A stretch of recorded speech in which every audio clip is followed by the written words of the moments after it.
We've got Rotimi Akindele joining us all the way from Lagos, Nigeria. Thank you so much, Rotimi. We appreciate your time on the show. Thank you very much. Good afternoon. Good to be on the show. Good to have you on the show. How do you feel about the return of basketball, especially the NBA at this time with the preseason? Well, yeah, the NBA has been missed, but then again, basketball didn't stop. So we've been catching up with a whole lot of the NBA, but we're pretty excited about the NBA season starting in October. And you can see signs of what to expect, especially from preseason that has kicked off officially, especially with the training camps and all that. So the Abu Dhabi Games as well has been, publicized for a bit, just to get everybody into that mode of what the new season will feel like. So it's like that NBA is back. It's pretty exciting.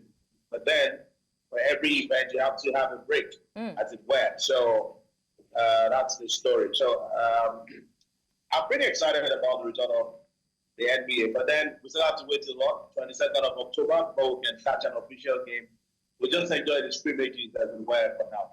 Okay, of course we'll get to enjoy these privileges, but how will Denver Nuggets and Boston Celtics, they are two last champions and they go head-to-head in a preseason clash today. Knowing their championship pedigree, how would they be able to line up today in this encounter? Well, what do you expect, really? It's all about testing new tactics, testing new format, and of course, especially you mentioned the new rules in the NBA. You want to see how coaches will be able to manage their rosters. Some are already having hiccups with injuries here and there to some key players when you look at some teams. So it's really not a do or die affair with the preseason. But then you want to get your team the right mentality, the right beliefs, the right approach to games. You want to be able to register enough win, enough. Even if you're going to lose, you don't want to lose scandalously and all that. You want to know where to win and how to win. That's what we've been seeing in some of those games. I'm sure Denver and their opponents, Celtics, really know that this time around it's not about the best of 7 series or the best of 5 series. It's just one of those preseason games that they have to play. So it should really be an exciting one. And then for the fans that will be at the arena later this evening, they will be hoping to see these stars, just give them some exciting basketball. But I don't expect to see a feisty affair. I feel they're going to take it easy. They're probably going to see loads of points. And with the most important things, no injuries at the end of the game to key players. Okay, but you know that the last time these guys had competitive action should be at the Olympics. Of course, we saw the likes of Nikola Jokic over there at the Olympics. What should fans expect? Yeah. Because with these stars being paraded by Denver Nuggets and Boston Celtics, it's to give us insight about their form heading into the new season of the NBA. So what should we expect? Well, I think we can expect quite a lot from these guys. Don't forget the race for who scores the highest points. It's changing almost every season. And if you look at that contest, or if you look at it from that angle, Doncic, who was the man last season, might not be the man this season. But then there's also that individual chase for most of all these basketball stars. So you look at the likes of Doncic, you look at the likes of Antetokounmpo for Celtics, for Bucks.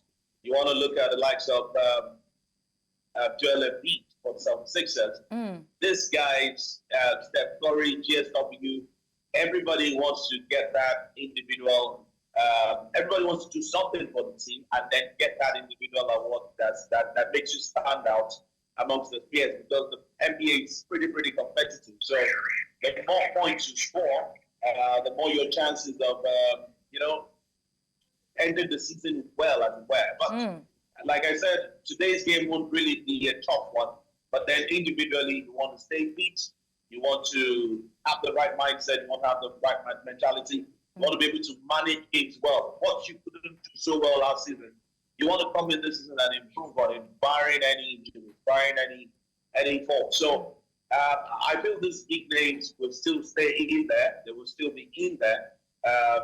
doing all their things, doing all what we expect them to do, barring any injuries. So I feel it's going to be more competitive this year because there are also some games or some new names popping up, as it were, in basketball. Cam Thomas, for instance, nobody really gives him a chance. It looks like one of the newcomers when it comes to list of players to look out for. Yeah. But then it might just be the surprise of the season, we finish it as top scorer. So there's a whole lot from the individual angle. There's also the Victor Wembanyama's case as well for sports. Sports are hoping that they get something solid this year and maybe, go on, qualify for the playoffs, qualify for the NBA finals, and then maybe go on to win the ring.